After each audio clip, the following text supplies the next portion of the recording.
Hi guys, what's up? Welcome back to another episode of Sermondo Talks. My name is Christina and my guest today is Emma Tamir, who's an Amazon marketing expert and runs her own marketing agency, Marketing by Emma. Let's say hello and ask her a few questions.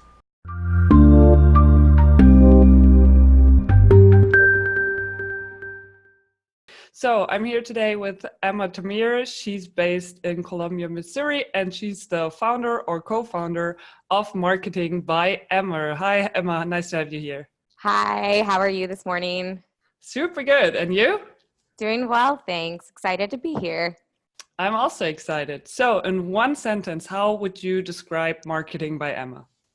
So, we are specialists in creating copy for e-commerce business owners that are looking to communicate authentically with their dream clients and get them really excited to purchase. And since when have you been around? We've been around since 2016. I've been in the marketing field for a long time, but we really started working hand in hand with Amazon sellers and e-commerce owners in the late 2016, early 2017. Okay, so quite a while already. Yes. I looked a little on your website and I've seen that you offer Amazon services, which is a nice wordplay, I think. Thank you. Do you have any experience with selling on Amazon yourself? No, I don't. I've never actually sold on Amazon, but I've worked so much with other Amazon sellers that I feel like I really understand all of the ins and outs, and I'm in a million groups and I hear all the different struggles that Amazon sellers go through, and I really make an effort to make sure that I'm always aware of what's going on and even what's coming up so that we're always on top of things. Very good. What would you say is the greatest challenge right now in Amazon marketing? I think it's sort of the challenge that's always been the challenge, which is that if you have a whole sea of different options that are very similar, how do you really make yourself stand out?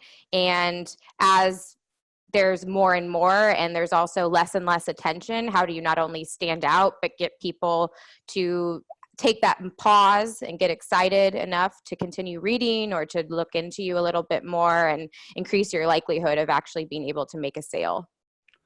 What kind of services do you provide?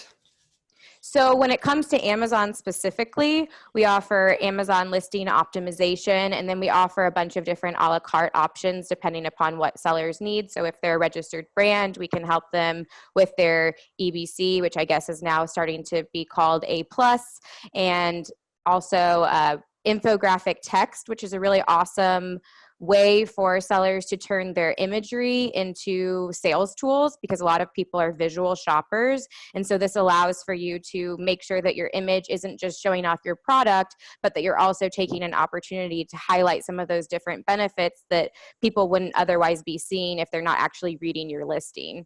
So maybe it's a way of, again, piquing their interest or just connecting with them because that's the only thing that they're actually looking at. And then we also can help with front-end keyword research. So if people aren't sure what words they need to be integrated into the copy of their listing, into their title, their bullets, and their description, we can help them identify those, because that's obviously a very important and crucial part of putting anything on Amazon these days, or ever probably. So Yeah, definitely. You seem like you're pretty in the loop with all the news going on in the Amazon industry. How do you stay up to date? So I think a whole variety of different ways. Number one, I'm married to somebody that loves the news. So he does a good job of keeping me updated. I'm constantly getting text messages of articles to read and threads to check out. Facebook is a great resource. There are so many different groups, not just for Amazon sellers, but for e-commerce business owners and all sorts of different specific niches. So with all those different specialists running those different groups, they're doing the hard work of actually figuring out what's going on, but also what all those things actually mean for Amazon sellers, because that, the news is, maybe sometimes they try to interpret things, but you need to actually know, okay, well, if there is all this mess going on in China, what does that actually look like for me and my business? Yeah. There are lots of black sheeps out there with marketing agencies that also deliver outdated services. What would you say makes you guys different from all the other agencies that are out there? So we're really word nerds. We're obsessed with we're obsessed with creating fantastic marketing writing. So I am constantly reading everything from what's going on in psychology to, the foundations of what good copywriting looks like and everything in between. So I'm making sure to always educate myself and then share what I'm learning with the rest of my team. So I think that's number one, the main focus of being so constantly working to hone this skill, because it's not something static. It's not something that you learn how to do and then you just know how to do it for the rest of your life. The consumer is always changing. They're learning more. They're becoming more sophisticated, not only about the different product offerings, but also about how they want to be marketed to. And so what worked 50 years ago or even 10 years ago, that might start to feel really manipulative or outdated. And so you need to be making sure that your marketing writing is reflecting what people are wanting now. Yeah, I agree. Do you have clients from all over the world?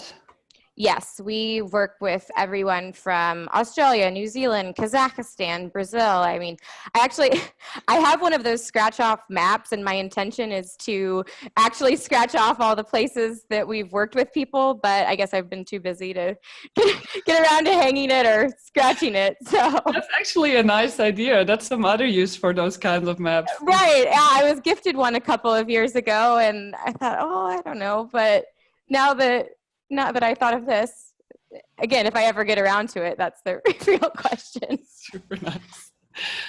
If I would ask one of your clients about his or her opinion about your work, what would they say?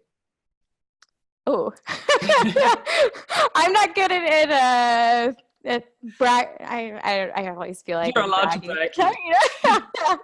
I would say that first and foremost, they would say that we're really professional. So we're obsessed with deadlines. We've never been late on a deadline ever in the entirety of running our business, and I have no intentions of ever being late. So I think the fact that they're,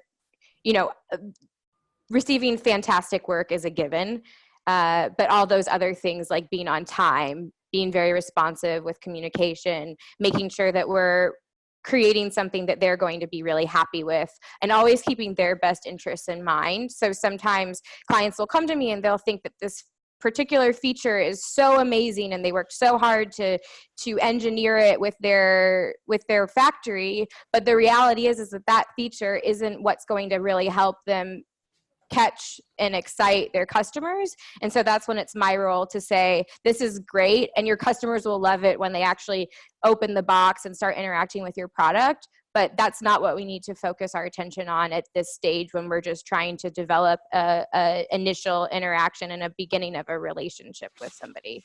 So you're pretty honest there. Yes, maybe to a fault sometimes, but my ultimate goal is that the people that we work with are successful. And so I feel like if I'm just doing what they want and that's not in line with their success and they're coming to me as an expert, then that's my responsibility to be making sure that we're really keeping that in mind first and foremost. Yeah, I have the same opinion. I think when you already taking the money and go to someone and pay them for doing their job, I mean, they're the experts. So it's always good to listen to them, or to you in that case. But what happens if I'm not happy with your work? So if you're not happy, then we'll have a dialogue, and you can point out what it is specifically that you don't like. I find when sometimes it can be really difficult. Somebody looks at a piece of writing and they're just like, I don't know, this isn't what I loved. So, or what I was hoping to get. So actually going through and color coding can be a really easy way to start to articulate that, because just saying I don't like it isn't going to help any creative person figure out what they can do to make it so that you do like it. Maybe there was one sentence that it threw you off so much that you hated everything else that you read, but just changing that one sentence would be enough.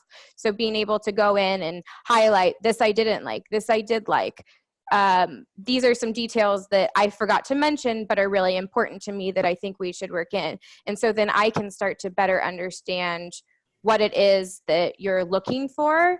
But we also try to do as much work on the front side so that we're very clear before we start a project what your expectations are, so that we're on the same page and so that we don't have to have this really involved and lengthy reworking. But if somebody's not happy, that's not good. And we always try our best to make sure that clients leave smiling. Talking about clients' expectations, what do you expect from your clients upfront? Do I have to prepare like a mood board or just write down what I want, or would we hop on a call? How would that work? So we have a questionnaire that's created for each of the different services that we provide. And so that asks everything from who your top competitors are to who's your target audience and your dream client. So starting to dig into all of those different details, because at the end of the day, you're going to know your product and you're going to know your specific niche in a much deeper level than we do. And so having some of that background research that you've done and being able to communicate that helps us to sort of zero in on what it is that you're trying to do and what it is that you're imagining. But I always am of the opinion that the more details, the better. So if you have an idea that's really important to you, maybe you've even been brainstorming taglines, or you saw an advertisement of something totally different, but you really loved the approach that they took. All of those bits of information help us to have a more whole view of what it is that you're trying to articulate. What do you like least about your job? Well, I own this business, so a lot of the administrative tasks I'm currently working to hire somebody to share those responsibilities with, because I feel like I sort of spend my day drowning in emails and things that are keeping me from being able to really lead and grow this company in the way that I want to. So I think I've outgrown that stage of the business, and I'm very eagerly looking for somebody that can help offload some of those responsibilities from my task list. During your time of self-employment, what was your biggest challenge? So I am a perfectionist, and I'm also very sensitive. And being sensitive and being in business is not a great combination.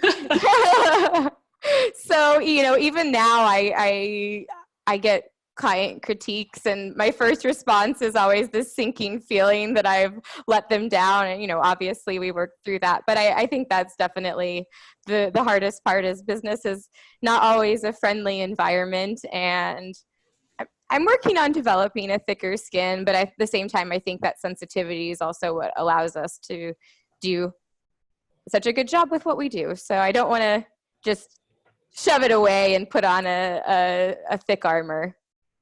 I see. On the other hand, what do you like most about your job?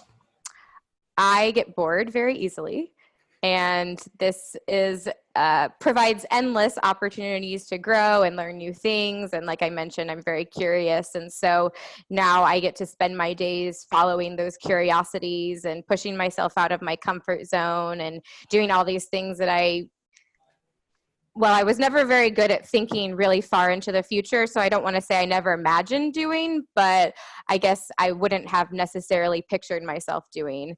But it's amazing, and I'm in business with my husband, and so not only am I doing all these great things, but I get to do them with my partner, so it's awesome. That's amazing. Was that also your main reason to become self-employed, or were you just sick of working a 9-to-5 job? Like, when did you had the idea to just do your own thing?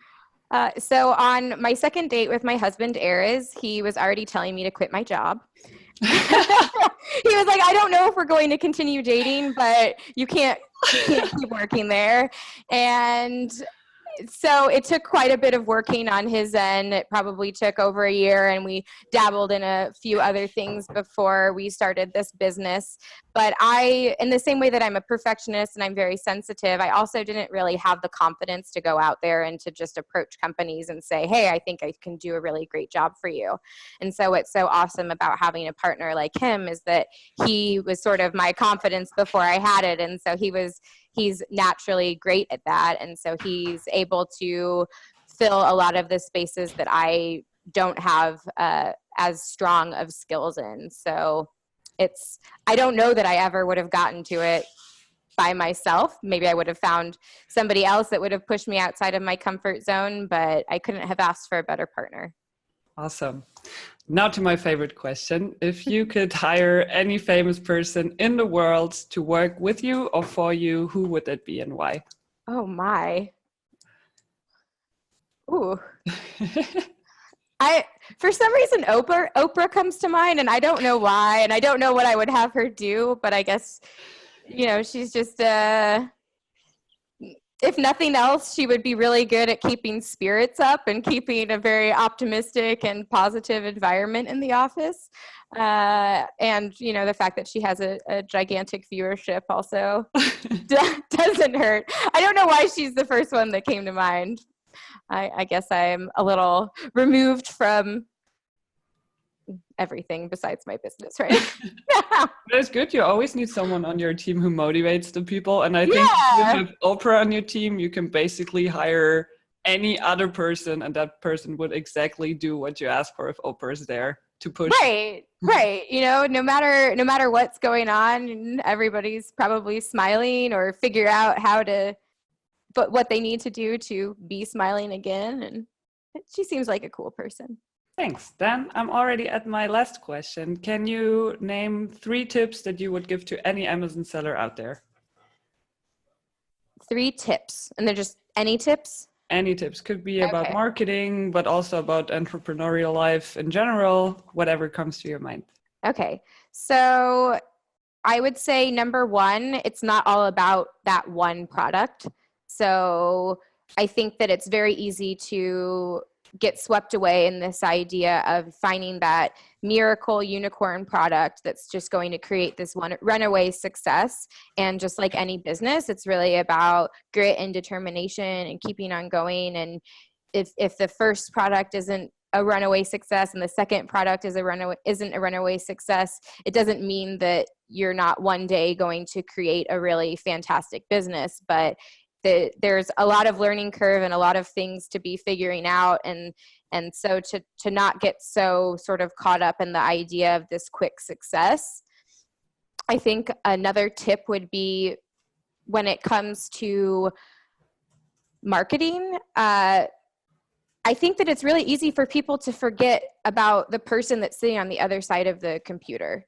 And so making sure that whatever you're doing, whether it's your photography or your writing or the design of your product, always thinking about the end user is so important.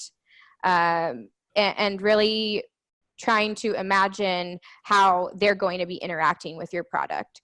And that will start to inform what it is that you can do to really set yourself apart. So thinking about what problems your product solves, the way that this is going to be improving your customers' lives, that's how you will start to be able to think about not just talking about what your product does, but the benefits that are going to really excite the end users. And a third tip, Maybe for beginners or something? Sure. Okay. So a beginner tip. Keywords are more than just the highest volume keywords. So a lot of times I'll get a list of keywords that clients want me to be focusing on when creating the listing, and they'll go into one of the keyword tools and they'll just pull up the top 30 of the most searched keywords. And that's a great starting place. But number 1, those keywords are going to be extra competitive. And number 2, there are a lot of keywords that might be popping in there that aren't necessarily what you want to be incorporating into your listing, because that's what the customer is actually going to see. So if there are brand names of your competitors, You can't do that.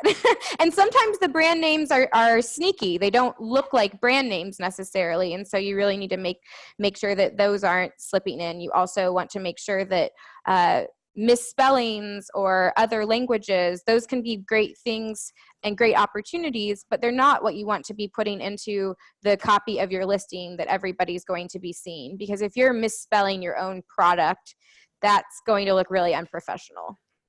Okay.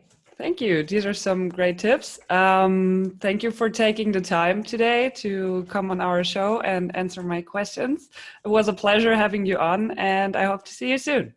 Thank you so much for having me. This was a fun way to start the day.